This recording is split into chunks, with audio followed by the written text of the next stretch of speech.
click on it, or after start webinar I should click on it? I think Swati has started it. No. I haven't clicked. You haven't clicked? No. Okay. But it is showing that recording Yeah, so recording has started. That's okay. started. Okay, automatically I think it started. Yeah. Okay. Swati, you can mute and come off so that they can. And then I'll go into the manage webinar and I'll start preloading some polls also. Okay. So at 12:30 we can directly start, right? I can directly start the session. Yes, sir. Directly start talking, right? Yes. No, you. Yeah. Start webinar is there on the top. So after that, it will right? start. Yeah. Yeah, it's 50 seconds. So I'm going to mute now. I'll not unmute myself again. No problem, sure. Yeah.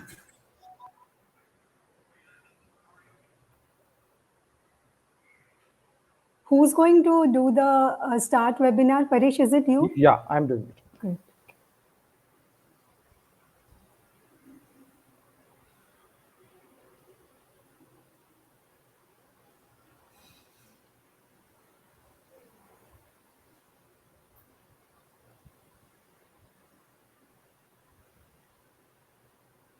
There are 19 attendees in the waiting room. Okay. Okay, we're going live. But not much, right? I saw there's a registration of 220 something. Yeah, should we start? Yes.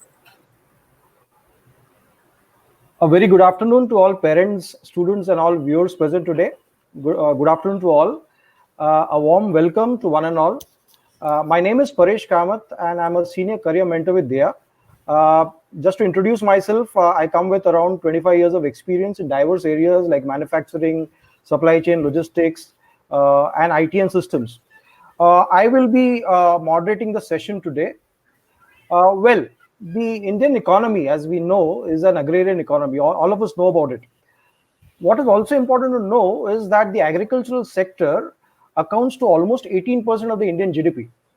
Having said this sector provides employment. Do you know this? It provides employment to around 50% of the country's workforce. Yes, 50%. Isn't that interesting? So with increasing spend on the R&D by public as well as the the private sectors, with the objective of enhancing efficiencies, agriculture sector in India is taking new strides. With the digitization that is happening all across the different industries, the world of work, as we know, is changing very fast. So it all the more makes sense to know what is important, okay, or what are the advancements that are happening in this particular sector, that is the agricultural sector, and what kind of career opportunities are available or they lie ahead for us. So friends, I welcome you all to this very interesting session on food science and agricultural based futuristic careers. I am super excited. What about you? I'm sure you too are. So before we start, I would like to take this opportunity to introduce my learned colleague and today's presenter, Dr. Padmapriya Sahu. Dr. Sahu is a PhD in agricultural science from IIT Kharagpur. She has 15 years of experience, having worked with renowned companies like John Deere as well as Mahindra and Mahindra. In a span of a career, she has had the opportunity to work with around 500 farmers. Okay, but this is not just in India. Okay, it also includes countries like Thailand, Vietnam, Sub-Saharan Africa, as well as the US. Some of her major works include agronomy, best POP, cost reduction, yield improvement using the latest technologies like GPS and IoT you must have heard about. Last but not the least, she is a passionate career mentor, guiding students opting for the right career choices. So without wasting much time, I would like to hand over the session to Dr. Sahu, and I would request her to enlighten all of us on the futuristic careers in food science and agriculture. Over to you, Dr. Sahu. Thank you so much, Paresh. It's pleasure having you here, and thank you for such a wonderful introduction. Very good afternoon, everyone. A warm welcome to this session on futuristic careers on agriculture and food. As Paresh said, why agriculture is important, and he has emphasized it, very well, and can't agree more on that. I'm also very proud to be here on this platform of DIA, along with you all aspirants, to share my views on a career which is root to India, and which has got tremendous possibility to be, transformed by technology. So with that, I think I'll open my slides.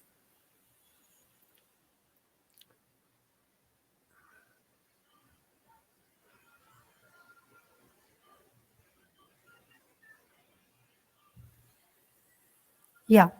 As Paresh has already given my introduction, which was very, kind of, he told everything about.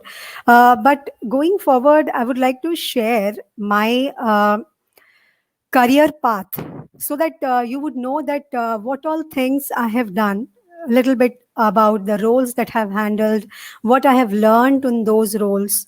Okay, so those things I will share.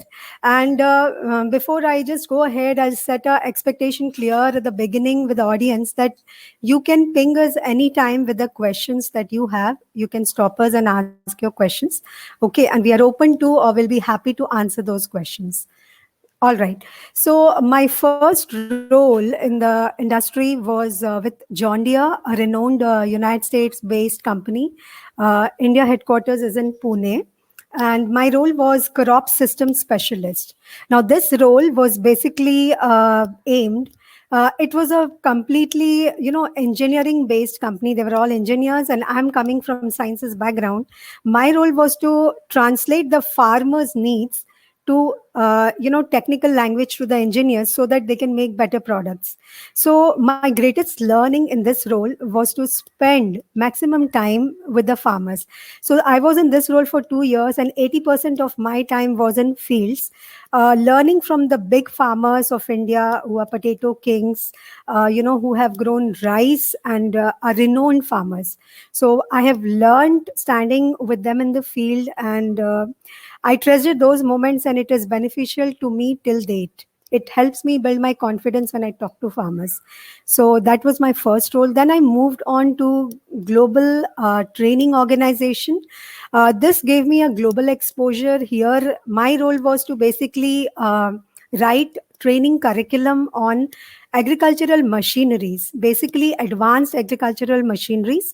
And this was the audience for this machines was the company employees and the channel partners. So before a product goes out into the market, there is a market readiness, and my role was around that, prepare the sales and customer support team about the readiness about the machines. So my greatest learning was an opportunity to see the global atmosphere, what kind of machineries are used, and my own learning that how these machines, when put into operation, how they benefit the crops. That was my learning. Post this role, I moved to agronomist role. Again, it was a global role. Here, my role was to understand the commonalities and differences in agricultural practices in different countries along with India. Say, for example, sugarcane is grown in India as well as in Brazil, as well as in Thailand. But what are the different practices that Thailand does, Brazil does, or what does India do? So these were my, role to understand the commonalities and differences, and try to identify best practices and share it back with engineers to modify the product and come up with the best technology. So post my agronomist role, I moved to marketing, and this was a domestic role. Here, I got an exposure to market development activities. This was to show the technology to front-end customers and understanding their likeness about the product, and converting them into inquiries, and turning them into sales. So this was another bit exposure, which was very exciting. And again, after this, I switched to Mahindra and Mahindra in Mumbai, and in Mahindra and Mahindra, I got a responsibility to establish a new function, which was key accounts management. And the function was usually aimed at, owning the business, or getting the business from the special customers. Now, who are the special customer for tractor industry or machineries? whoever owns a big fleet of our machineries, or whoever are influencers, because this is a industry where influences matter a lot. It's more on word of mouth than something else. So that was my again gave me an exposure to interact a lot of farmers, understanding their aspirations, their dreams, and how Mahindra and Mahindra can play a role in making them realize their dreams. So that was my role, and I really enjoyed it. Currently, I am not associated with any corporates. I am taking a sabbatical, and I am at home. But I run my own consultancy, as well as I'm working as a career mentor. So thank you all. If you have any questions around my career path, please post it. With this, I go ahead. Now, let me expose you to the fields in agriculture. So agriculture, as I said, is a diverse field. You can have engineering, you can have animal science, you can have food science, communications, marketing, economics, you name it, and so on and so forth. So I'll just give you a brief about what are each fields. And again, if you have further queries, you can post the questions. So what is agriculture engineering? So agriculture engineering deals with, agriculture industry has a lot of machinery usage. And here comes the help of agriculture engineers who are trained and, to develop machineries which can, do the agriculture operations in the fields. Now it deals from, it ranges from precision agriculture. All right, I have a poll here to submit.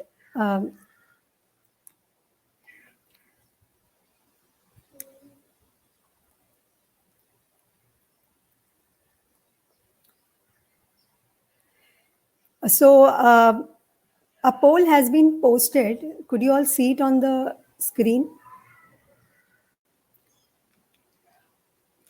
Paresh, is the poll visible? Okay.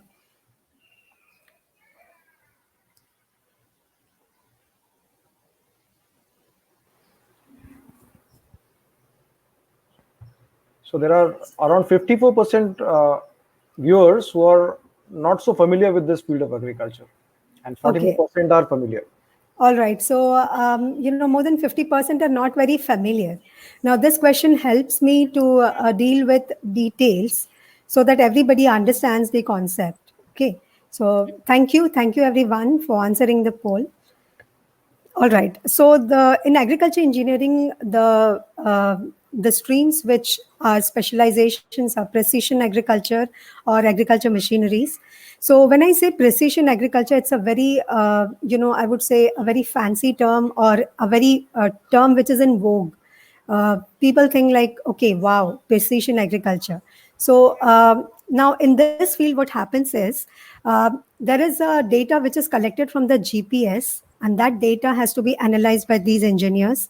And again, that needs to be manipulated to the existing database, which is available in the software, and then do some manipulations further and integrate it into agriculture equipments, so that those equipments can identify the cause of any problem and solve those problems or work towards those problems.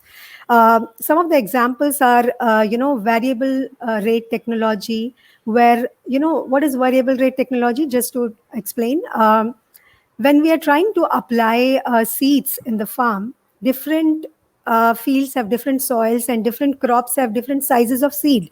So all this is variability. Now, this variable rate technology handles this variability and applies the seeds as per the size and as per the requirement of the farm. So that's all about precision agriculture in brief. So this is, I just gave you an idea that how deep and how, I would say, technology oriented is this field. So we have GPS, we have farm soil, we have crop parameters, everything included, and then a software does your job, which is precise as per the required need without wasting any input. So that's precision agriculture, and it is done through agricultural machineries. Besides that, there are irrigation engineers whose job is to analyze the irrigation requirement and then manage the irrigation in the crops. There are sensors which are, put in the fields. With those sensors and IoT, they understand when the irrigation water needs to be stopped. Okay.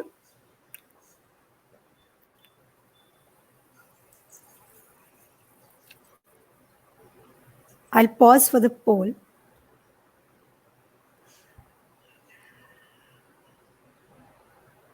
Okay, we've got more than 69, around 69% viewers are students. Oh, fantastic. It's fantastic to see the aspirants in the fields of agriculture. This is very good. We need such young and bright brains. So my voice is audible, right? I mean, clearly audible, Paresh? Yes, yes. Thank you. Thank you. So that was irrigation engineering. Bioprocessing engineering deals with processes and development and designing of equipments that will, produce food and feed for animals. So that is about bioprocessing engineering. Food engineering deals with manufacturing of food, packaging of food, increasing the shelf life of food. We all have heard in the recent government statements that the shelf life of our vegetables needs to be increased, and we need cold storages. So these are the engineers who work behind all these cold storages, which make our farmers store their vegetables and increase their price. Get the remunerative prices by storing that. So a cheap and economic facility to store the vegetables for longer time. So these are all done by the food engineers. Again, geospatial engineers are, they work collaboratively with precision agriculture. It's more about the GPS data, understanding the data, analyzing the data, interpreting and integrating that data with the various software. So that's about geospatial engineering. There are many more engineering fields in agriculture. These are the topmost that I'm sharing. Pooja is calling. 1 minute. Yeah, Pooja? Huh? Yeah, tell me.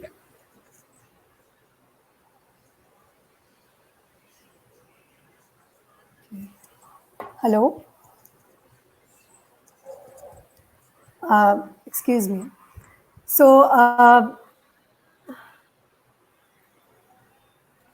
now coming to the next field, which is agriculture business. Now, an estimate says that the business of agriculture is going to get towards aggregation. The current age of farming of farmers in India right now is 65 to 70. But another 30 to 20 years from now, the average age is going to be 30 to 40. And these farmers will not be interested in fragmenting their field or managing small fields. They would be younger generation. Okay, what they would like is congregating or aggregating their fields. Now if they aggregate, what will happen? They would need a lot of labor, right? There could be contract farming. All of them would like to produce a very economic crop. So there comes the needs of business, agriculture business. Now, what the people in this specialization do, they have the knowledge of agriculture as well as business. So they can handle those farm operations, they can handle the profitability from those farms. Now, their roles basically deal with, it could be agriculture financial service. Here, they could be, more about insurance, loans, mortgages. So their job is to grow these things and, develop some insurance policies, etc., sell them, and then give the advisory to government, the local government that they have. Crop adjuster, somebody who can go back with the claims that farmers have done on the insurance and check whether or investigate in the field whether it is right or not, what is the cause for this claim, and then recover it back to the farmer. These are the jobs that come into agribusiness. And then someone have a financial acumen, so they can do the budgeting of the farms, analyzing the profitability of the farm, what new investments needs to be done. So those are the farm business managers. And then green elevator manager deals basically with the supply chain. So this is a job where these people have the knowledge about the different facets of agriculture. They know all the fields, and their job is to buy the grains or buy the vegetables or buy the fruits or basically buy the product and store it and then segregate it and then ship it to the factories for further processing.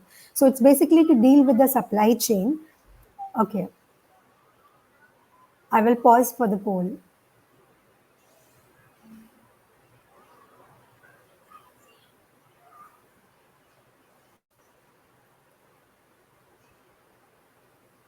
So we have majority 12th past.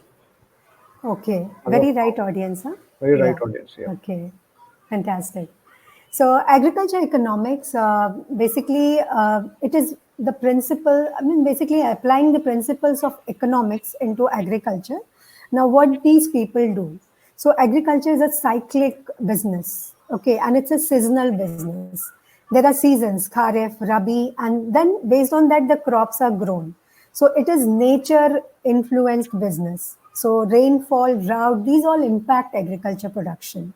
So agriculture economists, what they do is basically they study the trends. They study the weather, they study the trades, they study the prices of the crop, and then they forecast what could be the demand in the market, for which product there could be major demand, what the farmers would be needing based on these situations. So those are the nitty-gritties of agriculture economist. Okay. So then comes agriculture communications. So communications, I mean, these days, all companies, all, multinational companies or corporates, everybody, they keep agriculture communications. Now, I'll tell you the reason why. Because everyone has some or other product for the farmer. And there is a unique differentiation of everyone. Now, they want to market themselves. They want to promote themselves. So that is where agriculture communication helps. Whatever differentiation they have, whatever value propositions they have, that is put forth through these agriculture communications. The various, jobs or the streams under this are strategic accounts. I just explained during my career path, like these, they handle the special customers, they work around their, what could be the offerings given to them, how could be they treated differently. Everybody wants to retain their special customers. They don't want to let them go off to their competition. Okay, so that is where the agriculture communications knowledge base comes to rescue. So they're the people, they know how to hold their important customers back with the brand, and then there are brand marketing managers who are analyzing the market trends and who are making the changes in the product and ensuring that the sales targets are being met about their products and all. Then there are farm news journalists who publish the organizational news into the journals. The public relations, this is very important because agriculture is an industry where a lot of government intervention is there for any policy, for approvals. So a public relations officer or public relations department, they handle the government thing, panchayat, and then the government officials, they maintain relations, they maintain the value proposition of the company in front of them, that in what way this company is doing good for the people in agriculture. So they maintain these relations, and so that whenever there is a necessity, they get good approvals for their company and they can do good business. So sales, as it happens in other fields in agriculture also, it basically managing the sales team, meeting the targets, understanding the requirements, all those. So coming to agriculture agronomy, this is a special. Dr. Sao, yeah, sure. Sorry to interrupt you. I have a no question. worries. I have a question, maybe out of a lot of interest, I guess, from other viewers also. Okay. Would under agricultural communications, nowadays you find a lot of information being disseminated to the farmers in terms of climate, in terms of what kind of seeds to use. So does that also become a part of agricultural communication? Absolutely. That's part of an agriculture communication. As a job, all that whichever deals with is sharing a new information with the folks, or sharing about a new technology, bringing awareness about a new, everything comes under agriculture communication. It's basically telling people how to use this information for your benefit, Right. basically farmers. Yeah. So you have said it rightly that that comes under agriculture communications. So, yeah, I'm coming to food technology and food science, Aditya. I will take up your question. Okay. Then, so I'll pause for the poll.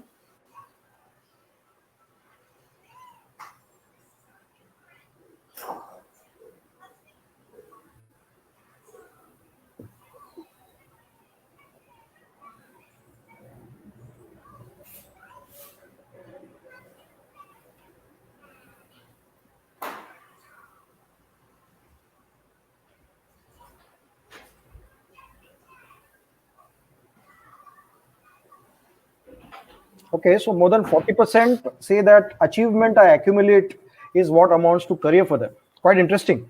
Yes, fantastic. Yeah, they have a good understanding about it.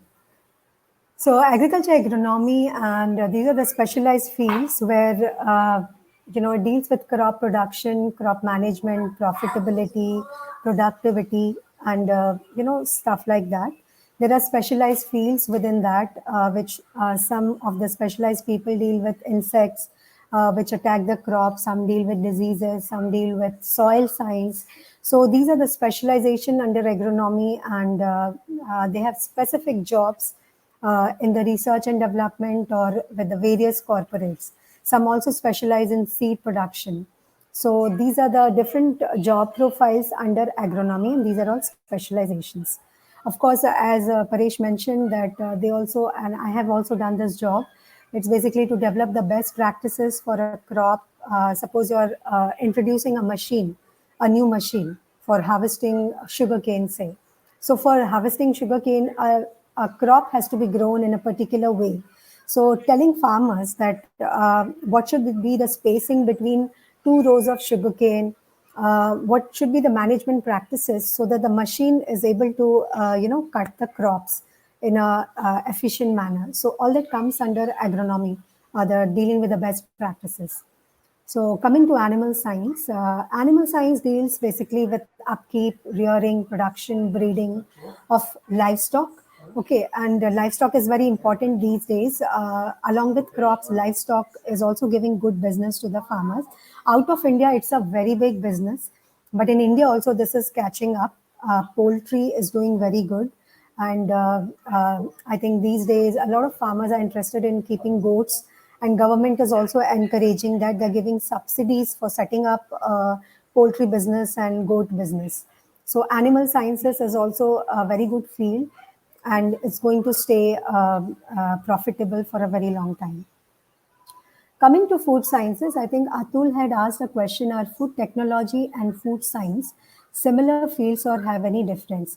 Okay, Atul. So to start with, well, just to tell for the benefit of audience, till now we have seen that engineering, business, economics, communication, but food science deals ultimately with the food that we get on the table. Okay, all the Maggie, all the paneer tikka, ready-made or ready to eat stuff that you eat on the table is all food science.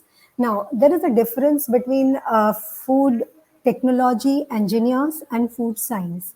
Now the engineers deal with basically shelf life, packaging, the technology that will involve the development designing of machineries.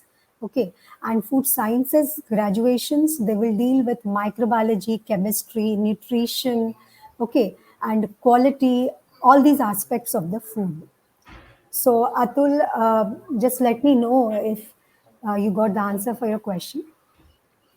Uh, sorry, Yeah. Aditya. Sorry, Aditya. Sorry, Aditya.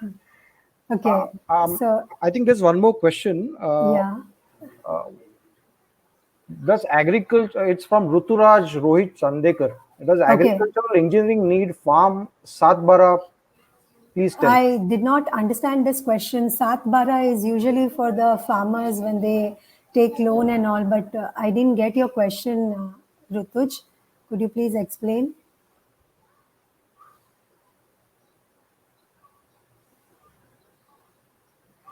All right. Maybe I will request Rutuj to reframe the question because I'm not getting it properly. What I understand is agriculture engineering does not need Sat Bara, because Sat Bara is something that when you're buying a tractor or something, you need loan or something that kind. So I'm not very clear with your question. Ideally, that's probably required when you're buying land. Right, right. Also, when you are applying for loan or something from the bank, it is required. Or you're, buying a tractor on loan or any farm equipment on loan.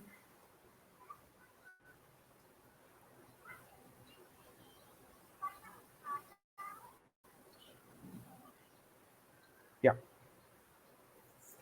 So there's one more question on what things are taught to us if we choose BTech Food Technology as our course. Okay, BTech Food Technology. So, sir, Shreyas, the details of the subjects I would not have. What I can tell you will be BTech will be more towards the handling, designing, and development of machineries. So you will be knowing AutoCAD, you will be knowing some of the technology-based things, how to, be useful, how your knowledge will be useful to create cold storages or equipments that can increase the shelf life of various vegetables or fruits. How can you extract certain kind of chemicals from aloe vera or any other medicinal plants? So those will be the job of an engineer, development and designing of machines. Any more questions there? There is one Paresh question. on food science or something Yeah, like that? there is one question from Ria Okay. Rajendra Agarwal. Can you Yeah. please help out by letting me know uh, Okay, how microbiology microbiology? is related with agriculture field? Sure, Ria. Um, Microbiology comes in two ways. One is pathology, where we deal with the pest and disease. Another is soil microbiology. So there are two aspects of microbiology in soil. What we do in soil sciences, we study the culture of these microbes and try to understand how a particular nutrient will be decomposed and can be made useful to the plant and by what time. So this is the area of microbiology will be in the soil. In the pathology area, or in the where we deal with the diseases, basically fungi and all that. There you study microbiology with respect to the life cycle of particularly that fungus and all that, and to what extent it can damage. If you study the life cycle, you can create pesticides, and you can give advisory to what could be the right chemical to deal with those diseases. So I hope I've answered your question, Ria. Um, can you, Paresh, am I missing any questions? Yeah, maybe in your further slides we may take up the others, because they are more to do with the colleges or the institutions available. Okay, Yeah, fine. So I will we touch can take base. up Yeah, I'm anyways going to cover. Sure. So, friends, I think I've given an overview of fields and agriculture. So now I would like to know through a poll, would you be, do you consider agriculture as a creative or innovative field?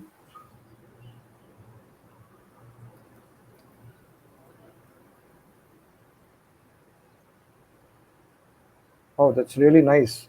90, more than 95% say yes. They think that agriculture is a creative and innovative field. It is, very good that you think so. And as a mentor or as a person who belongs to agriculture career, I assure you that if you enter this career, there will be numerous opportunities for innovation if you really want to do that. So that's my comment on this. So going forward, let's talk about employment. Okay, everybody studies to be employed, to earn money, to have dignity. All right. So let's understand, after looking at the fields, what are the provisions for employment in the field of agriculture. Now, employment, it is varied, again, diversified employment. You have multinational companies coming from US, Europe, Japan, and Middle East. I mean, you name it. So on and so forth. There are many companies which are based their businesses in India as well, and hire a lot of agriculture graduates or agriculture engineers or people from agriculture and allied sciences. That is a requirement, let me tell you. Now there are different specializations. Now there are pesticide companies like DuPont, Advanta, Rallis, etc. There are fertilizer companies, people who graduate from soil science. They go into fertilizer-based companies. People who do from a master's or a graduation with a specialization in pesticides or basically entomology. They go to the pesticide industry. Engineers basically go to equipments, and there are many companies in India, they pay very well. John Deere, Mahindra, TAFE, Kubota. So these are the companies which have good businesses in India. Then apart from tractor manufacturers, we have also farm equipment manufacturers and also some multinationals. They also have businesses in India. Now Lemken and Mashkio, these are the companies which are hiring people from India, and but they definitely need little specialization. If you want to get into good ranks, you would need a master's degree, and I will talk more on those aspects. Then there is a irrigation industry like Netafim, Kisan, etc., and Jan Irrigations, which hire irrigation engineers. Okay, this is basically for and agriculture sciences graduates also, because sometimes they need advisories for the farmer to, as per the crop, what is the water requirement. So they also hire agriculture graduates to some extent. Then comes the food science, and the Nestle, Britannica, Parle, ITC, Godrej. These are the people who hire, employers for food science. Now, this was about corporates. Let me tell you, even government has a lot of jobs for agriculture graduates. Now, these are state government based and central government based.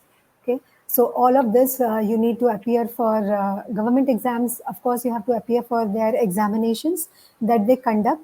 The only problem with that is you have to have a very long waiting period. Even I appeared for, after my graduation, for agriculture development officer in West Bengal. The waiting period for the final result was 6 months almost. And by that time, I already got a corporate job and I shifted to Pune from West Bengal. So I was happy. So I never considered going back.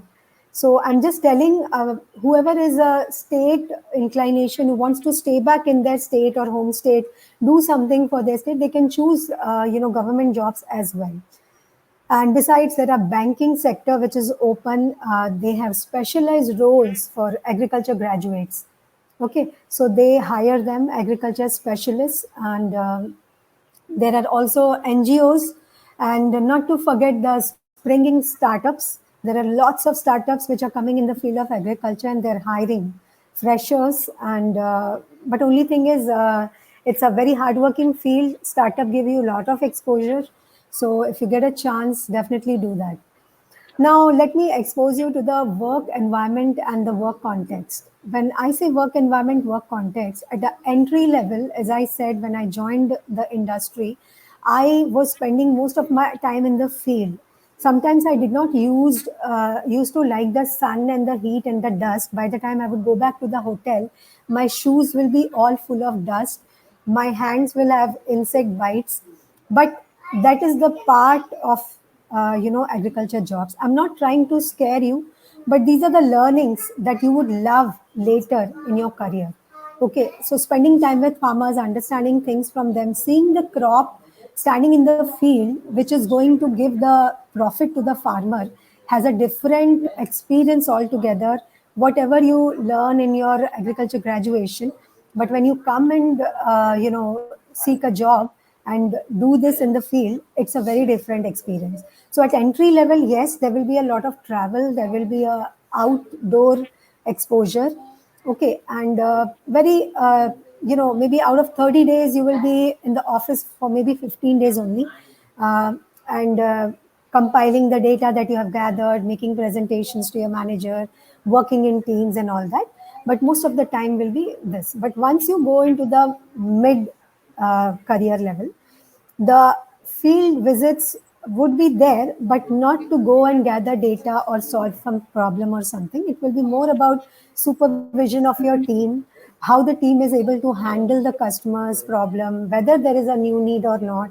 So all that area. And it is more of decision making at that time when I come to the work context, more pressure on you, more pressure on deliverables that you have to do.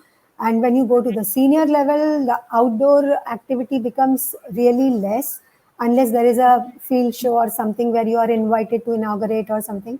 Otherwise, the travels are mostly to one office to another, and but a very high accountability to drive a business, to drive targets, and very high decision making.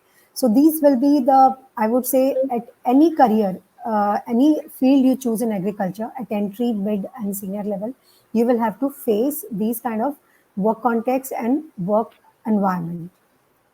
So I would open one more poll here.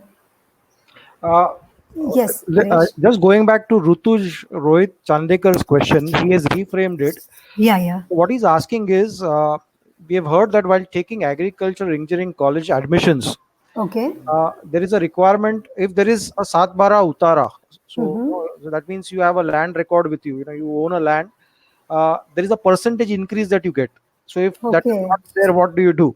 All right. I'm sorry, Rituj. I do not have idea about it. There are domicile candidates who can go to state agriculture universities, and I'm going to cover that. But Sat Bara, I really don't have idea if anybody asked for that during the admission, and it could be which state you belong to. It could be particular to that state or not. I'm not sure. So I can figure out this question, and if you can share your email ID, I can check with someone and come back to you, Rituj. Only thing is, what he's trying to say is that if you have a Satbara Utara, then you may get some additional percentage to your marks. That you, Okay. Yeah, I understand, but I'm not sure about it if they really do it. Could be for some agriculture universities during their admission. So I'll open my next poll for the audience.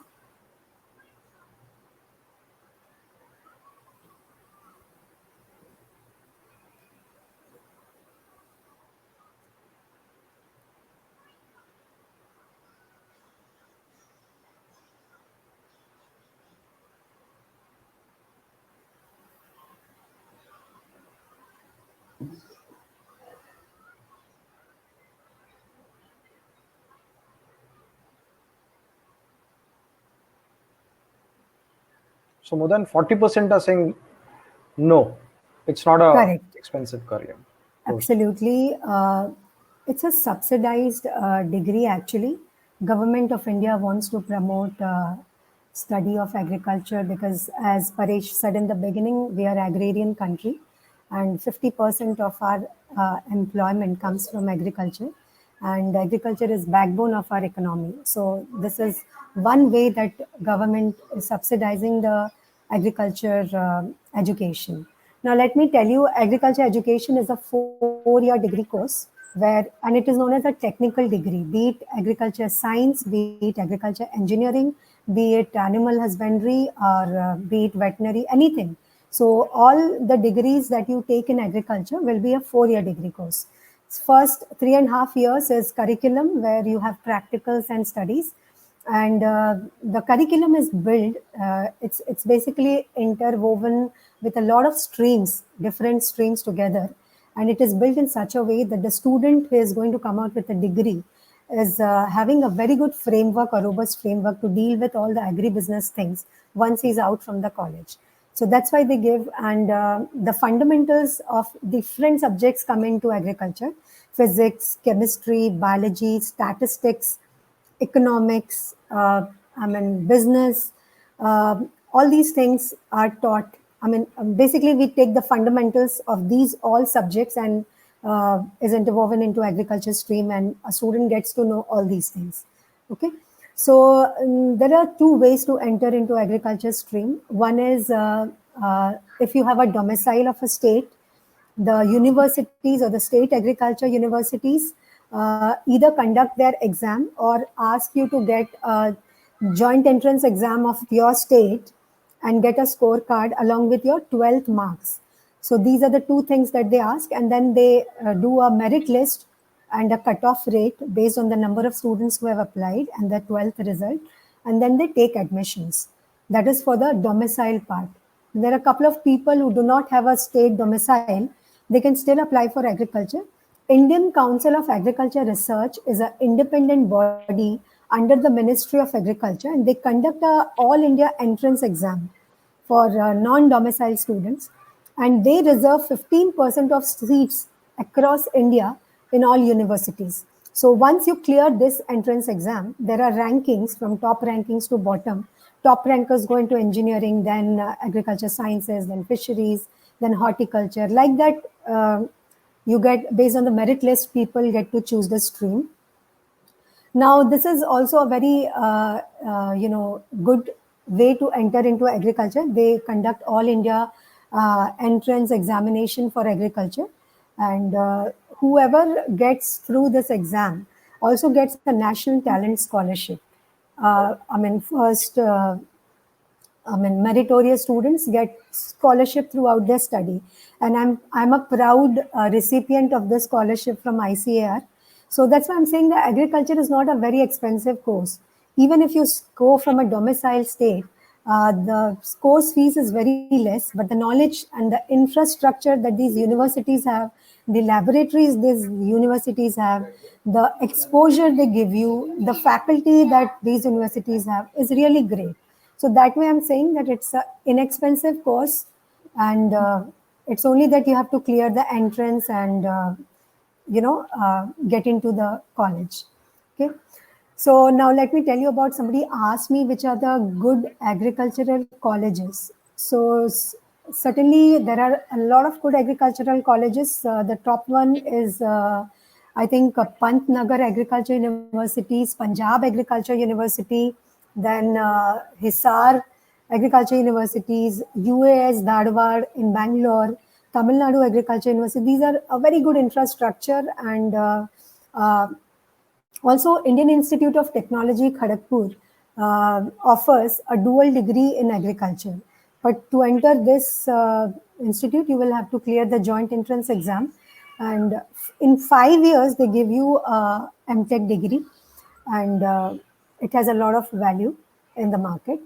So that is also a way to enter into agriculture field. There is one question from Senthil Murugan. Okay. Can you suggest which field of studies we can choose in MSc Agriculture? Okay. So Senthil, my suggestion would be your area of interest. During your BSc Agriculture, whichever stream you felt like you like it a lot, or you are doing very well in that stream, you don't have to work really hard to study in that stream. I think you should choose that in MSc. Again, I think choice is also on the percentage of marks that you have attained and the entrance that you will have to give.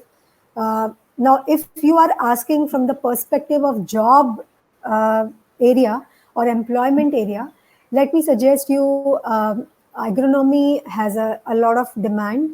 And then you have soil scientists, you have a lot of demand.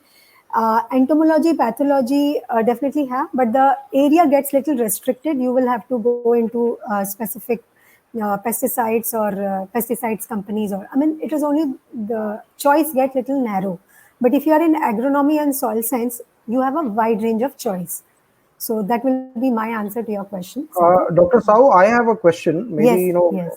From a technology standpoint, do these courses also introduce you to certain technologies which are very relevant, like IoT or maybe RFID, or so do they introduce you to these kind of technologies while you pursue these courses? Absolutely. Let me tell you, Paresh, this is a very brilliant question that you have asked, and it's I would say not all agriculture universities. Okay. Some of the ones which are infrastructurally very sound, who get very good projects, who have professors who have such projects, they can give exposure to students to such. That's why I was telling when I was naming the top universities in terms of infrastructure and project.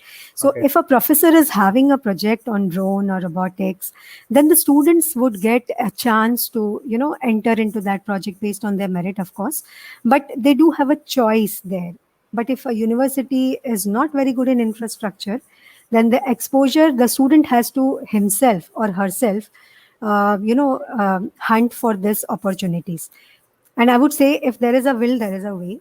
So, I mean, there are a lot of courses that are being offered. You have to build a network, basically, to get into such projects. Okay, so I will tell you, I will also cover this portion. I mean, if you're not into that area where you're getting an exposure, in what way you should get into such projects. Okay. Okay, all right. So in agriculture degree, a lot of students, what in my time or currently doing is, after finishing their agriculture graduation, they either go for a MBA from different colleges like agriculture-based MBA Manage, NIAM, or IIM Ahmedabad also offers a PGDBM course. So agriculture MBA is also in very high demand, and it will be in demand in coming 2-3 years. Post that, I think the scenario would change. Then, apart from that, people go into research and development. They go into academics. But my suggestion is, if you are going for an MBA, take a pause. First, you go get a job, get an experience, and then go for an MBA. Because MBA is an expensive course. So if you have a little bit of savings with you, not only for savings, this gives you a job X, and then when you actually do an MBA, that gives you a lot of exposure. You basically understand that why you're doing it, in what way you can benefit yourself.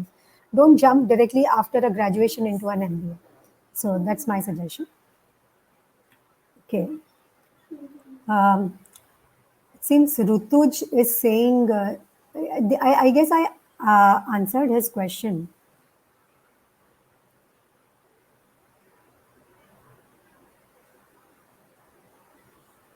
There is a question on what are the opportunities related to plant breeding. Okay. See, plant breeding, when I say, it's a very, very upcoming field. See, when plant breeding or plant geneticists, they come, there is a demand for seedless fruits, okay? New varieties which should be pest resistance. Let me take an example of BT cotton. So plant breeding is the field which has got BT cotton. Okay. So BT cotton has impacted the production or profitability for cotton in India to a large extent. Okay. So these are the fields, and it has a huge scope in the future. But directly after BSc Agriculture, this field will not have scope. What I suggest, whoever is interested in plant genetics should go abroad with a scholarship. A lot of institutes offer scholarships to students. You have to do your own publications. You have to show your interest. You have to network. If you really have interest in this field, go ahead, pursue. This is an upcoming field, and it's going to stay for really long time. Okay. Ma'am, there is one more question from Mr. Sushil Prabhudesai. Okay.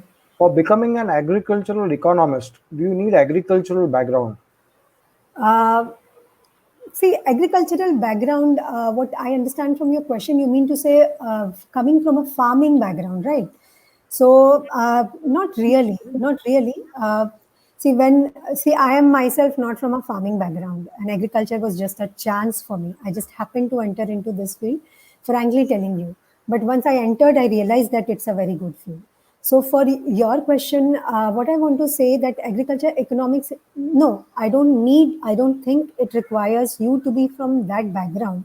What you really need when you come out from this agriculture economics degree is create trends, create forecasts which are very useful for the companies or corporates for which you are working, or for the literature that you are publishing, that people know that your analysis is very good. So maybe if you have a background, you would understand it more better. But what I feel is, if you really have a will to understand agriculture, there is a lot of time during graduation that you can spend and understand this field better, even if you don't have a farming background. It's not a necessity. So There's a question from Kapil. Do you yeah. do any field in agriculture helps in export of agri raw materials? Can you repeat the question, Paresh? Do any field in agriculture helps in export of agri raw materials? Okay, So, so this would go under agriculture business uh, and supply chain, and you would need a degree in MBA for this if you want to really go into agriculture export. Now, every company, corporate company, let me tell you, have a export department. I mean to say multinationals, not all. So they export their products. Okay, so if you have a degree in MBA and little bit of foreign trade certification, you understand how the regulations in other countries work. Okay, so you would get a better chance to be chosen in the export management or export handling function. So, and of course, it will give you a lot of exposure also. The preference from the company would be that. So, MBA would be required. So, let me just check if there is any poll. All right. Think I'll go to my next slide. I hope I'm a bit clear, like how to choose a stream and how, if you really want to go into business stream, you have to do an MBA. If you want to go into academics or research and development, you should pursue a master's degree from a recognized, a very good university in India, or you can pursue it abroad. Okay. And in agriculture, the advantage is you get scholarship. You don't have to pay from your pocket. So try for that if you really want to pursue higher studies. Now, once you're graduated from an agriculture or whoever is graduated, the expectation from the next gen agriculturist or agriculture workforce is to create or design and deliver a sustainable work, sustainable agriculture. Now, by sustainable agriculture, I'm trying to say that an agriculture which does not damage the environment, does not damage the infrastructure or the soil and the water bodies, etc. Okay, and besides, they also have to think about food security. So that is the biggest responsibility this agriculture workforce has. Now I will also cover how they can fulfill this responsibility. What are the skill sets that they need to have? What is the requirement? Okay. So United Nations is a very famous organization. All of us know. As per United Nations, by 2050, another 30 years from now, the population of the world is going to be 9 billion. Now, with 9 billion population, the demand for the food would get intensive. Everybody would need food. The same resources, the land that we have, it's not going to grow, right? So there has to be different mechanisms or differently abled technologies to grow food. So for differently abled technology, so it has to be a technology first of all, and if I want to come back to India, this is a global scenario that I'm giving you.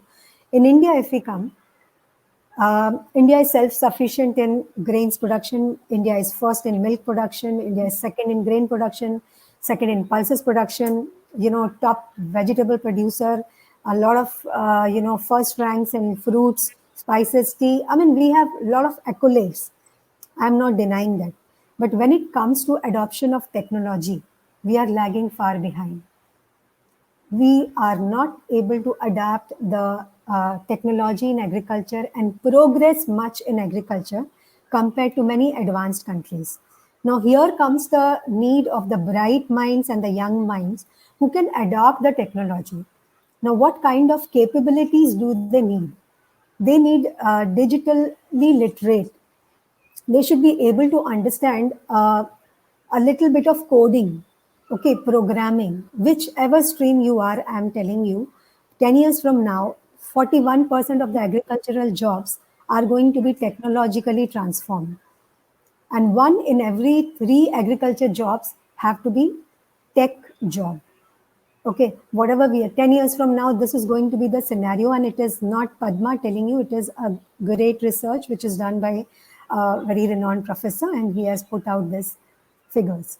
Okay, so the biggest thing which is going to do is data analytics. Agriculture has a lot of small operation, like plowing the field, preparing your ground first of all. To what depth you should prepare your ground? to what extent you should prepare your ground, what should be the breaking of the soil that should happen when you are preparing the ground. Very small level data is involved in agriculture. So understanding what data needs to be captured, how that data needs to be captured, once it is captured, how to interpret that data, how to take a decision based on that data, all that comes under data analytics. So you have to be digitally literate. You should be able to understand the programming. You should be able to understand a little bit of software, how to operate a machine which is technologically driven. Okay, these are the nitty gritties that once you enter into the agriculture workforce, you should be able to do. Now, the question is, does your curriculum in the university cover this? My answer is no as of now. It does not. So in my coming up slides, I will tell you like in what way you can still develop all these digital literacy, even if it is not covered, because this is the need of the hour. If you want to excel in the field of agriculture, university will definitely give you knowledge. There are certain small skill sets which you need to acquire side by side. If you're already getting an exposure through your professor, some projects, it is good. Otherwise, you will have to hunt for this. Okay. Another skill that is required is business transformation. Now, what is business transformation? Now, this is like today, we are trying to see that farmer is selling in the mandis, and then it is farm gate, and now it is open market, right? A farmer can also is able to sell to anybody. Earlier, he was only allowed to sell to the people who have licenses, but now he can also sell it in the Amazon. Now, this is known as business transformation. How the business is transformed, going to be transformed. How will you leverage this in your business? Okay, so that this kind of mindset is also required if you really want to go into the business field. I also already suggested that computer literacy or programming literacy or a little bit of coding, software understanding is required. Ability to apply that technical knowledge. A university will give you all the technical knowledge. Okay. Now, when you come into the field, say for example, a farmer comes to you and tells you that I have 5 different soils, and in 5 different soils, these are the soil test reports that I have got. Now tell me in which field I should be able to apply which fertilizer, or now you should be able to analyze that data and advise the farmer that in this field your fertilizer level is already full and you do not need to apply any fertilizer. You can save your money of fertilizer. But in this field, only this X amount of fertilizer for type A you need to apply. So this is what you have to apply your technical knowledge or the knowledge that you have earned to apply it into the field. So I'm just giving you a lame example. So by application of knowledge means whatever you have studied, you should be able to apply practically into the field. Another is critical thinking. By critical thinking, I mean that you should be able to identify the opportunities which are lying around you and able to transform those opportunities. Identify where is the problem area with the farmer, where can I help him, what is the area that I can bring solution with my strengths. These are my strengths, and how can I help a farmer with my expertise in this area. That's all comes under critical thinking. So these are the abilities or enablers which are required, competencies to excel in the field of agriculture. You are right now in 12th standard. It will be at least 5-6 years. I'm plainly taking 6 years when you enter into the world of work, and take care of these capabilities in your study area. Okay. There is a very interesting question asked by Aditya Vaidya. Yes. In terms of using artificial intelligence, the role of artificial intelligence in food sciences. Okay. Role of artificial intelligence in food sciences. I will come to this question, Aditya, and if I don't cover, just pause me and repeat your question, okay? Because I'm going to cover it in my upcoming slides. Yeah. So now I just quickly want to see if there are any polls. So guys, just share your views with me.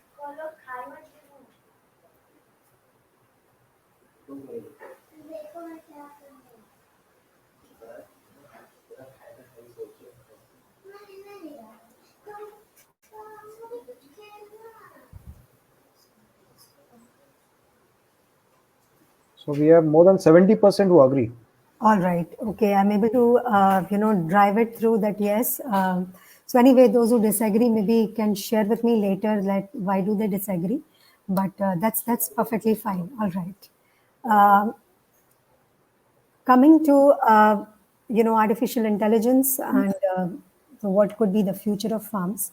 Here, friends, if you see that I'm showing a picture of a robot which is trying to pluck a bell pepper from a, I would say, maybe a hydroponics garden, which is grown on artificial or a greenhouse, let's say.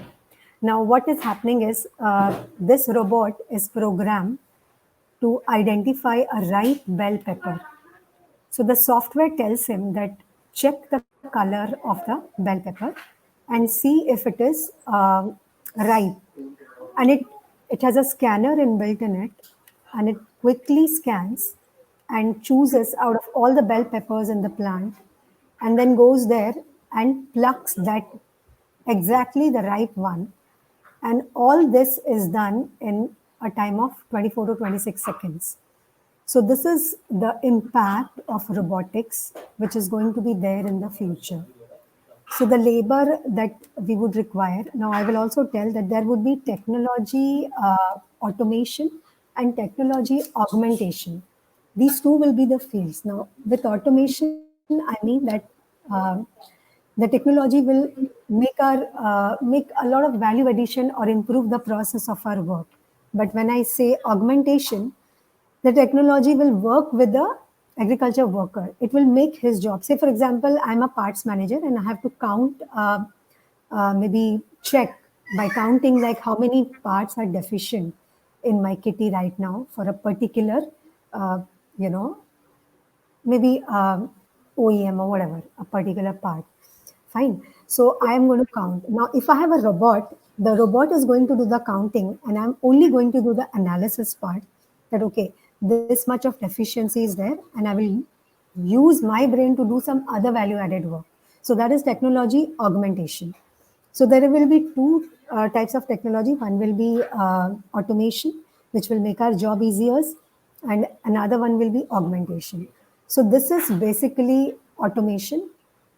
You don't need any individual person here. The robot is self-sufficient and it is doing all the processes by itself and able to identify a bell pepper and cut it. So similarly, if we see in different areas of agriculture, automated irrigation, if I have sensors and IoT installed in my field, I can sit at my home with the help of my Android phone or a smartphone. I can switch on my irrigation system and I will get a beep at the end of the irrigation through a sensor that my plants have had sufficient water and it needs to be stopped. So I will, sitting at the comfort of my home, I will switch it off and the water supply will be stopped.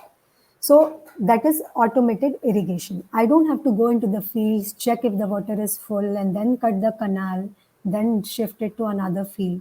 So all that would be gone in the future. Another one is automated spraying. If we take example of, I hope many of you might have seen the rice and wheat fields whenever you were traveling from one place to another. Okay, these fields are very, very busy fields. I would say dense, a lot of greenery is there. Not even if you see from a distance, you wouldn't even know that you can step into that. But if a labor has to spray, a pesticide, he has to enter that field. But a farmer who is hiring that labor to spray cannot even see whether he's doing it properly or not. What he can do is nozzle, he's moving the nozzle this side to that side and walking. That's what he's doing. That's what we can see from a distance. Now, at the end of the spraying, he will come and take his money and go. After 15 days, if you see a patch which is impacted by an insect, you can't do anything. Okay. So there is some flaw in the spraying, which can happen, or which may not happen also, but sometimes it does happen. But the loss is loss. Now you can't do anything about it. So the new technology which is coming is drone.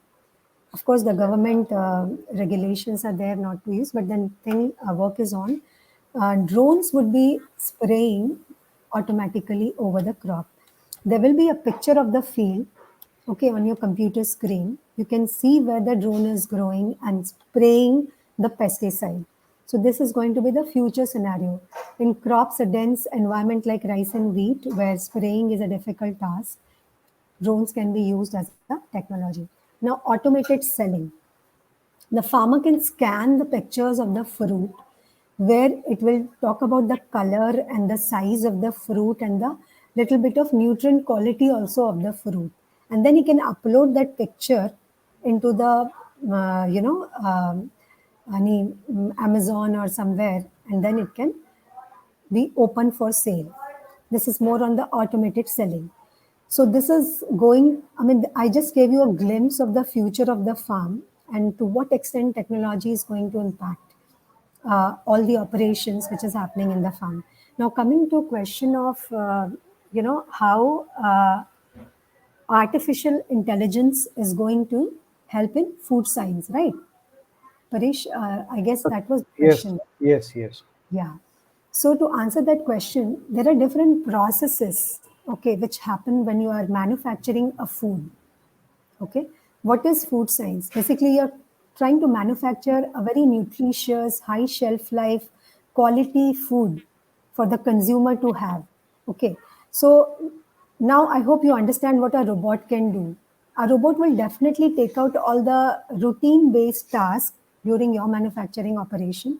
If you have, as a microbiologist, if you want to just check, put some chemical in a petri dish or this kind of job, a robot can come and do that job. You don't have to go in the middle of the night, switch on the light, put the chemical and see the reaction or something. So all these jobs can be done by a robot.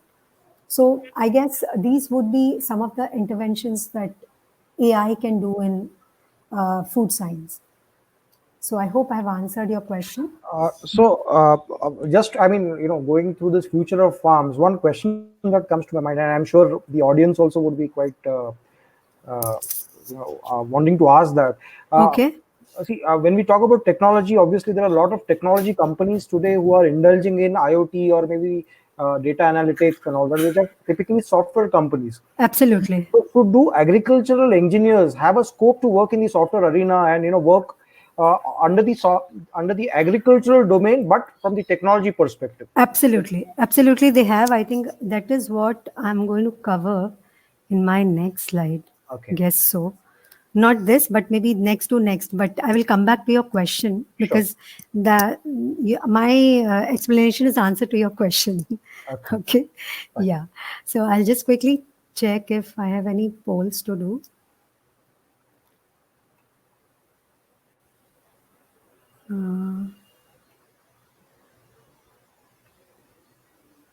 All right, no, not as of now. So, career potentials in agriculture. So, by here, every individual has certain potentials, certain strengths. Okay, how can you use these strengths in a stream like agriculture? So, I have also given a couple of examples. So, I have given a couple of streams or a couple of areas where you can enter after you graduate from agriculture based on your interest, based on your ability. Dhia has a principle of understanding your own ability, interest, and aptitude. So these, if you do have that things in place, you can decide which area of, which area of work will be very important for you, or you will be happy doing that job. So if I take research and development, some it's like, for example, me, I've done a PhD, I had an interest of research, but then I guess somewhere I had a calling for corporate. I quit my research, I did complete my PhD, but I didn't want to go into academics. I didn't want to go for further research. I came into corporate. So it does change. What I'm trying to say that if you have an interest to pursue, but yes, my research background has given me a lot of advantage in my career. So it is always helpful. So if you have interest in research and development, you have government jobs, you have academics, you have opportunity to go out of India and study further and publish your research. Okay, lots and lots of scope for innovation in agriculture. Now, if you want to stay back in India or you want to enter into corporate field, there is again opportunity for research and development. Principal engineer, or if you are in a pesticide company developing new pesticides, okay, new, these days there are plant-based pesticides or organic pesticides which are coming up. So all these can be developed through research. So in the production, in the area of food science, there are manufacturing, units. If a person, I mean, they also specialize you into production, and you can go and become a factory manager. In the banking sector, you can enter as a specialist officer and, you know, go higher up in the scale um, and go to any extent. I mean, if you are interested into financial and banking sector, agriculture specialist officer and all that. Business development, this is after you do an agriculture MBA, or these days corporates hire from directly from the campus, and based on your aptitude, they also offer you the business analyst position. And if you really like that job, you can stay back and do it further and grow and take up some further course after 2-3 years and grow further in the field. Okay. I would also like to take a couple of examples here, role models in the agriculture field.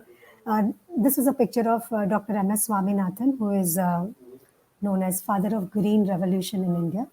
So if you study agriculture in your college, this name would resonate in all your studies. I mean, it's a very well-known name in the field of agriculture. Mr. Dr. Swaminathan had India had a famine in 1942. After that, people died out of hunger. So people didn't have anything to eat. So this touched him, and he was already working in the Indian administrative services, and he took up the job of getting Mexican wheat to India, and wheat and rice, and the production of these crops. I mean, they were basically the varieties which will not be harmed by the insects and pests, and there had to be a lot of fertilizers to be applied in irrigation. Then you would get a good yield. Okay, earlier scenario was different. So this is known as green revolution, because after that India became self-sufficient in food. India didn't have to die in hunger. Okay, so that was the kind of magnificent work he did, and he's known as father of Indian green revolution. The second picture is Mr. Subhash Palekar. He's known as father of zero-based nutrient management. He's a person who got organic farming. He is known as father of zero-based natural farming, where he doesn't use any kind of pesticides or inorganic or synthesized chemicals. He only uses pesticides, but he ensures that the yield or the profitability of farmer is not reduced, or rather it is going up. So he has shown a lot of experiments, and he has been awarded Padma Shri by the government. And our Prime Minister also announced in his 15th August speech that India should take up zero-based natural farming based on his recommendation. So that is the extent of work. When I say that critical thinking, these are the stalwarts in the area, these are the leaders in the area of critical thinking who understood where is the problem, and they tried to develop a solution around it and stick to their solution till they achieved it. And the third picture is Dr. Varghese Kurian, and he's known as father of white revolution. So he's the founder of Amul, and we all know the story of Amul. So milk cooperatives were joined together, and they were automated. The production of milk was regularized, and he's known as father of white revolution because before that India was deficient in milk. Though we had a lot of cattle population, but we didn't know how to manage the milk production and how to manage the operations. So he's the man, he showed the way, and he made India today. We are first in milk production in the world.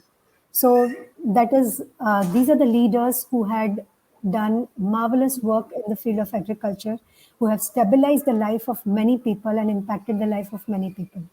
Okay, so that is the level of contribution that they did. Before I go to my next slide, I would like to run a small poll. Paresh, do you have any questions? There is a question. Maybe we Yes. can take it right now from Pallavi Burma. Yes, Does Pallavi. the government offer loans on advanced machinery in farming? Yes, they do offer, Pallavi. All the corporates in agriculture, they have a department called institutional sales, or there is a department, there are dealers who would have all the process how to avail the loan. So recently, Maharashtra government, I think before the elections, they had announced to all the farmers in Maharashtra. I was traveling in Vidarbha that time. Vidarbha is a rice district of Maharashtra, and the wonderful rice they grow in Vidarbha. So I was visiting Vidarbha, and there I came to know that uh, the government is giving an offer. If somebody is going to have complete set of machineries, all the advanced machineries for rice, then there is a huge amount of subsidy, almost 70% of the cost will be subsidized by the government. So this was a huge step, and we were after those farmers. We were trying to explain the value addition of the various machineries that Mahindra and Mahindra were putting forward, like how to cut the rice from a small harvester, because the farms in Vidarbha are small. So you cannot go with a big combine harvester and cut the crops. They're very small, fragmented lands. So they have a backpack harvester. Backpack means a small one, and a harvester unit is attached to that, and you can use it in a small farm also. So those were the machines. So once you cut that machine, the residue which is left by the rice combine harvester can also be collected by another machine, okay, which is known as baler. And then you can use this residue also with some selling it to another paper company or any other companies and make some more business, or you can make meal of the cattle out of it. So these are the things that can be done, and government understands it and it supports the farmers in adoption of the new technology. Thanks for this question, Pallavi. All right, I have a poll here. Any more questions, Paresh? No. Okay, I'll run this poll and just want to know the view of all my bright students who have enrolled, young friends.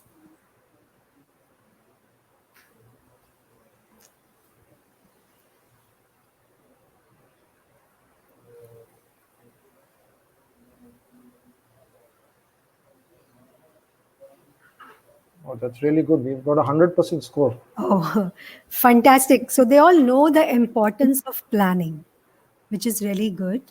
So in my next slide, I'm going to talk about career path and answer one of your questions also, Paresh.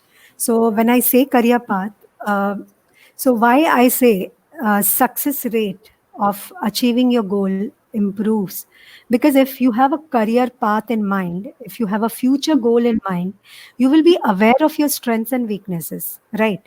You know that these are the strengths and I can play good on this. These are my weaknesses. I need to do, I'm getting a degree in agriculture, but software programming or coding is something that I need to acquire. This is not which is being taught. I know the nitty gritties of all the farm operations. I know how a tractor is run in the field. I can dismantle and assemble a tractor. I can attach a farm implement behind the tractor. I know how to cut the crop. But if I need to automate it, if I need to take a GPS data of the farm and analyze that data, I need to do or run a software program. I need to run modeling, right? So I need to do all this. So where is the scope? Now, my first career path is about that. So BTech in agriculture engineering, if I really want to get into robotics or artificial intelligence or machine learning, so what can I do? So number one is you go for a bachelor's in BTech in agriculture from a very reputed college. Number one would be IIT Kharagpur. Number two would be, Pantnagar Agriculture University, Punjab Agriculture University. So these are the top institutes where agriculture engineering is taught, and you get into that degree course, and then while doing it, your professor or whoever is doing a project in artificial intelligence, drone, or IoT, whichever exposure you can get it. If you don't have any of these avenues, what you can do is do a free course. These days in Coursera, there are a lot of courses available. What you have to do is spend some time for yourself. Identify your interest area, identify your career path, which is your interest area, where you want to create an impact, and develop a course for yourself. Sorry, not develop, but identify a course for yourself and go and enroll for that course. So I know, because I've studied agriculture, I know there is ample time If you really want to do something, you can do that. Besides, you can also develop your network in LinkedIn, which is a very good platform to network. Network with professors, network with researchers. If you can go and experience some of their laboratory work or little bit of work without cost, even if they give you any work for learning, okay, if you can do that, you can get that exposure. Okay, or you keep showing your interest in the social media to people who matter.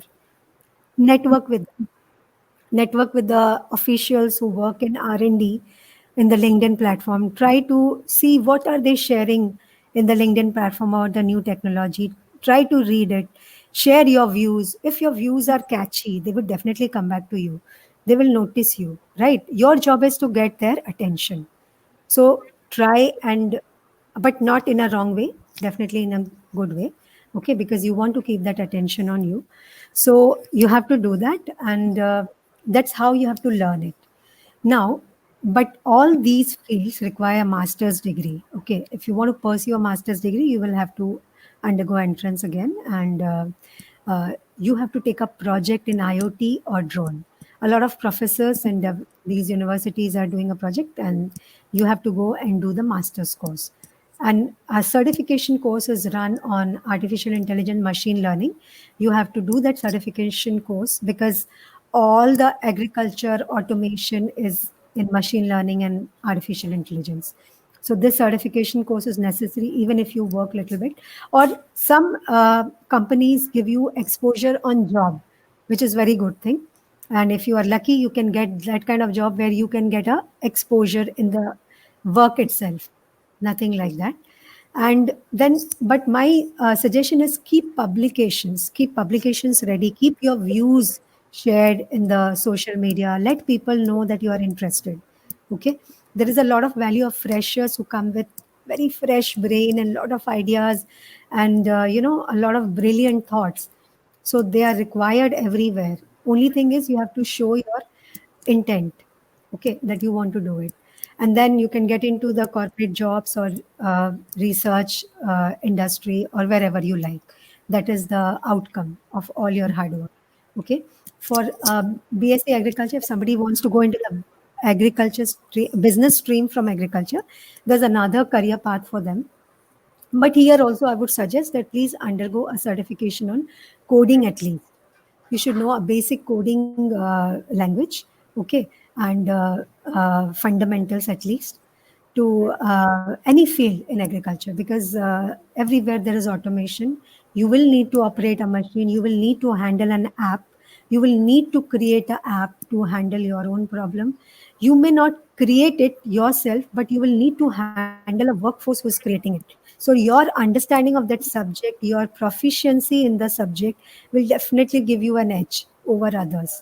Okay, and if you have a during your RAWE, which is a 6 months program in agriculture graduation, if you get an exposure to an industry who is doing work in this area, that is, it's nothing like that. Then so start developing your network if you really want to go into this field, and talking to people who are doing good projects. Okay, post BSc agriculture, you can do an MBA uh, and develop your understanding about the pricing things, the how the product is manufactured, how it is priced, how a consumer perceives a product, how to explain the value that is created by the product. Okay, so all these things you will learn, and you will master, and basically, and then you will be out there like a hot cake, and people would really like to take you into their companies. Okay, so that's my suggestion for choosing career path. I mean, the another area which I would want to ask you, ma'am, is the post-pandemic world is going to be completely different, right? Correct. Everything is totally under lockdown, and the post-pandemic world is completely changing altogether.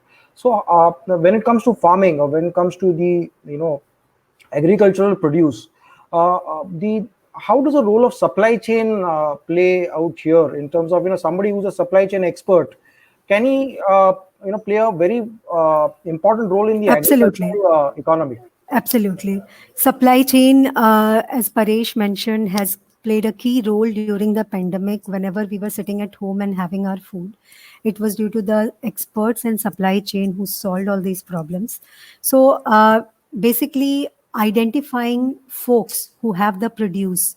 So if you are an expert in agriculture and you know that this is the area, because when the pandemic started, it was harvesting season and the crops were ready, and it started in March, so which is end of Rabi season, and a lot of beneficial crops or vegetables are produced during that. So supply chain played a key role in identifying those areas which are good for vegetables. The farmers are ready to harvest it without labor or in whatever way they can, and but they are ready to sell it. Identifying it and then gathering it, storing it in the proper way, so that in the pandemic there was a lot of losses, right? You cannot, because there was a lot of restrictions on logistics, movement from one place to another. So the efficient storage of those products during the transport. And then right pricing. Okay, farmer should get back his remuneration. Consumer should be able to, get not a very high price. So all that, a supply chain plays a very key role. I think pandemic is the right example to show the importance and of this. And then, but yes, supply chain needs MBA degree if you want to enter into supply chain from agriculture. MBA would definitely give you an edge into that.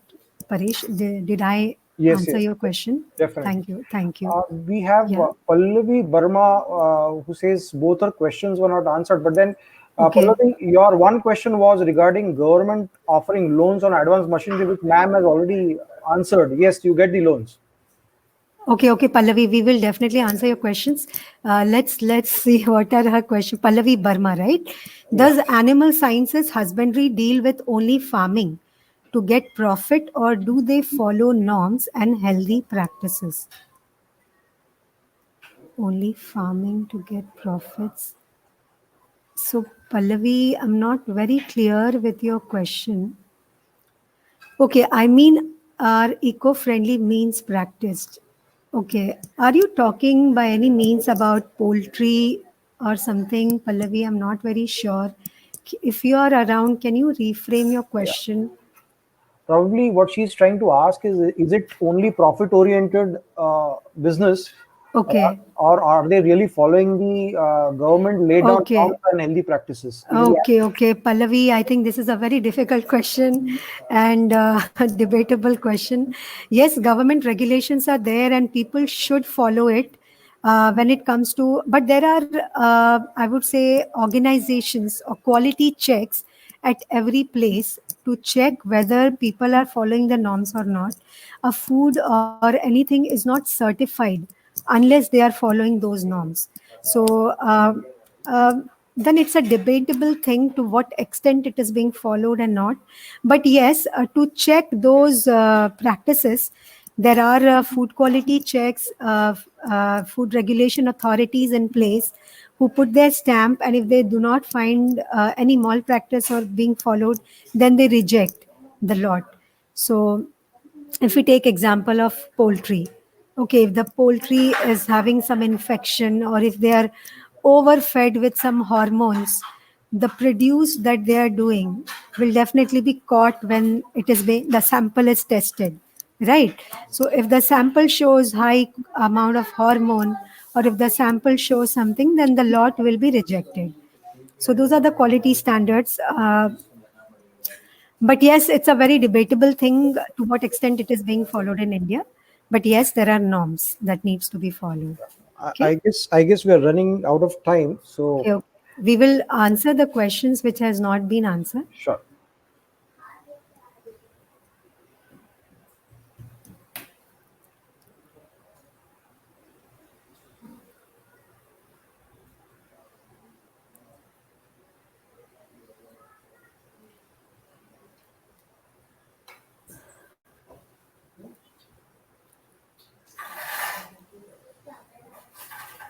Right. So 70% say there's a lot of learning.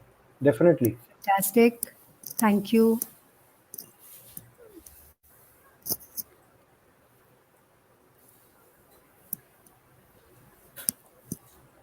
Rutuj is saying he has reconstructed his question. We have heard that while taking agriculture engineering colleges admission of this Sadhbharat. Okay, Rituj, I need to come back to you on this. If you can share me your email. Yeah, he has already shared Yeah. email. Yeah.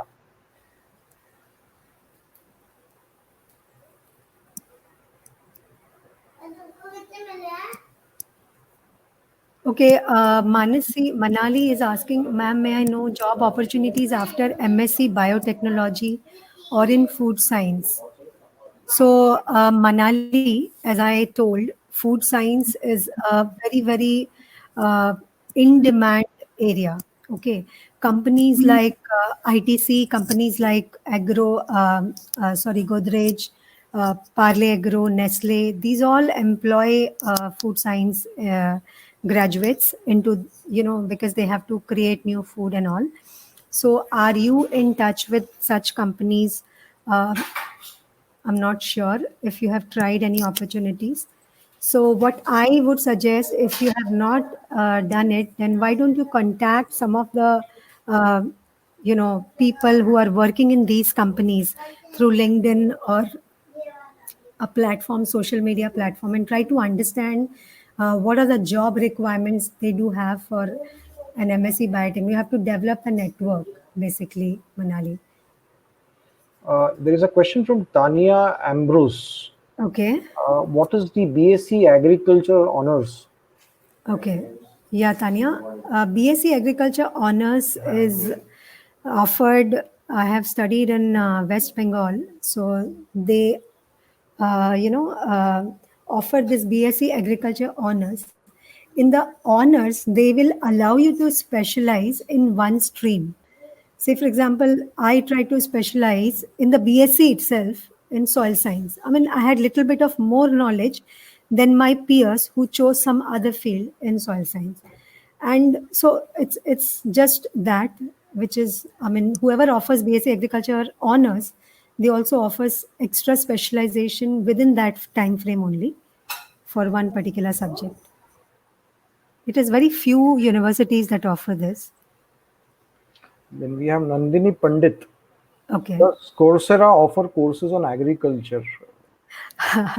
Nandini, it could be a certification course, but agriculture is a skill based course, knowledge and skill. So, for skill, you will have to undergo the complete course of 4 years where they give you exposure and fundamentals, and practically, you have to get into the field and grow your own crop. Okay, you have to run a tractor, and you have to irrigate your crop, you have to operate the irrigation machinery. So all this you have to do. A Coursera may not be able to do justice with the skills of the course. So yes, for certification, definitely I think Coursera may give you a certification of a short course on agriculture. Thank you. There's a question on difference between, but I'm not able to read the full question because it's not visible to me.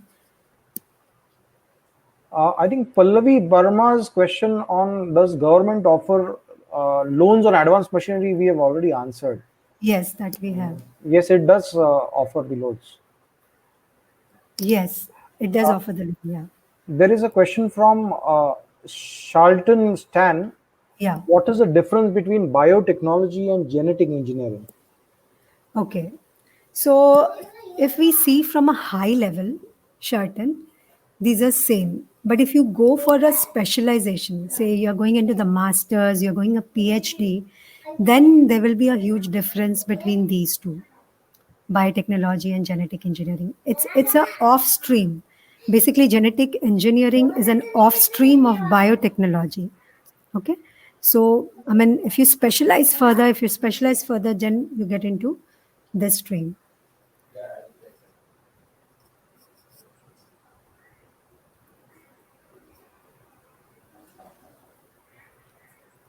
Any further questions that we have? No. All right. So just thank you so much, guys. I think I had just one more slide where I just wanted to show them what are the various possibilities I mean, farming as a service, market linkage, agriculture, biotechnology, these are all the future fields in agriculture, just for your knowledge. Okay, big data analytics. A lot of this we have covered already. Sure. Yeah. So I will drop down my email ID here in case, or maybe through there is a wonderful platform through which you can, understand your strengths and then choose if you are really interested to come into agriculture and make a career in agriculture.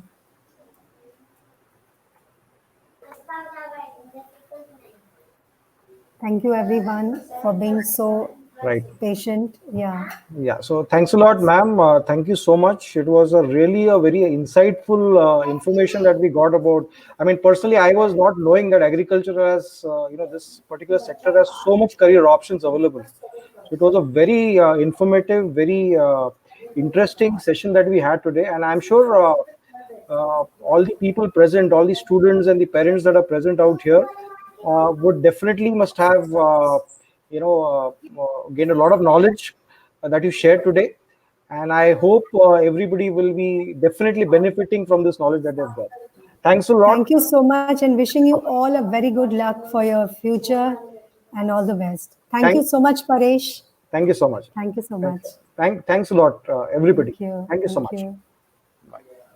Bye.